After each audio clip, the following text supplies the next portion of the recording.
proteínas son moléculas complejas fundamentales para la estructura y función de la célula, originadas a partir de la unión de otras moléculas llamadas aminoácidos, cuya finalidad es llevar a cabo diversas funciones en el organismo.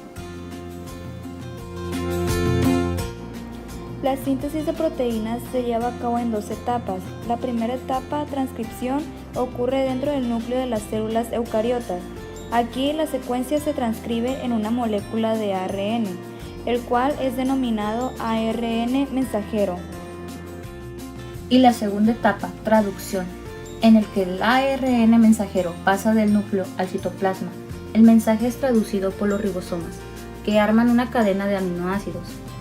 En este caso, formaremos la proteína de la insulina.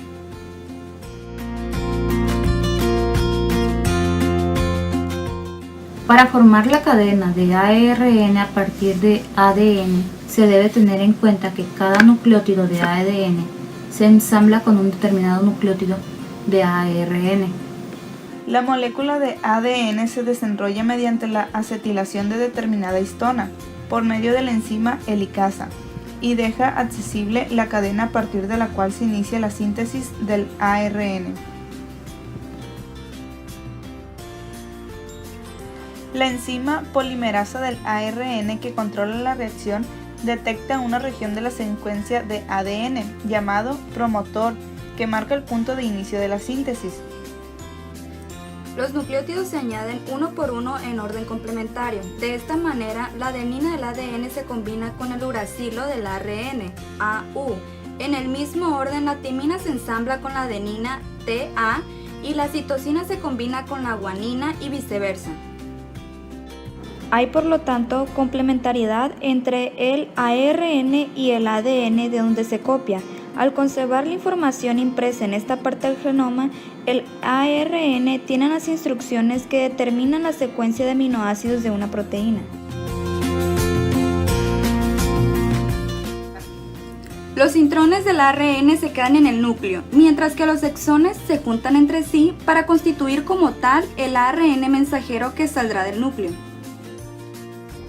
La traducción tiene lugar en el ribosoma. Los aminoácidos son transportados por el ARN de transferencia específico para cada uno de ellos y son llevados hasta el ARN mensajero, donde se aparean el codón del ARN con el anticodón del ARNT por complementariedad de bases, y de esta forma se sitúa en la posición que les corresponde. El ribosoma está formado de las dos subunidades mayor y menor. En la subunidad mayor hay un sitio A y un sitio P. Cuando llega un ARN de transferencia con su respectivo aminoácido a pegarse con el codón del ARN mensajero, se coloca en el centro A y después pasa al centro P, para darle oportunidad a otro ARN de transferencia a agregar su aminoácido.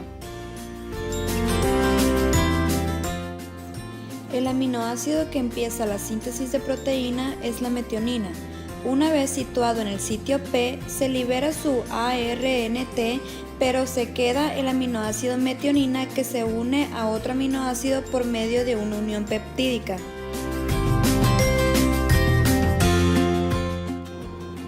Este proceso sigue hasta que termine de codificarse la cadena polipeptídica preproinsulina formada por 110 aminoácidos. Esta cadena se libera al retículo endoplásmico rugoso, donde se convierte en proinsulina, formada por tres cadenas, A, B y C. La cadena C une la cadena A y B.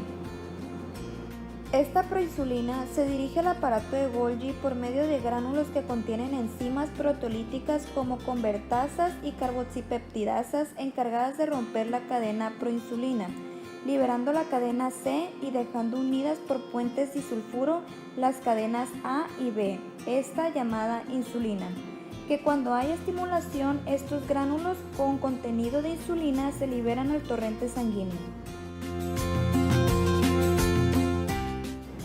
El estímulo proviene de la glucosa que se une a los receptores de las células beta del páncreas, GLUT2. Este deja entrar la glucosa donde es convertida en glucosa 6-fosfato. Se produce la glucólisis formando piruvato. Este entra a la mitocondria, crea ATP. Este ATP cierra los canales de potasio.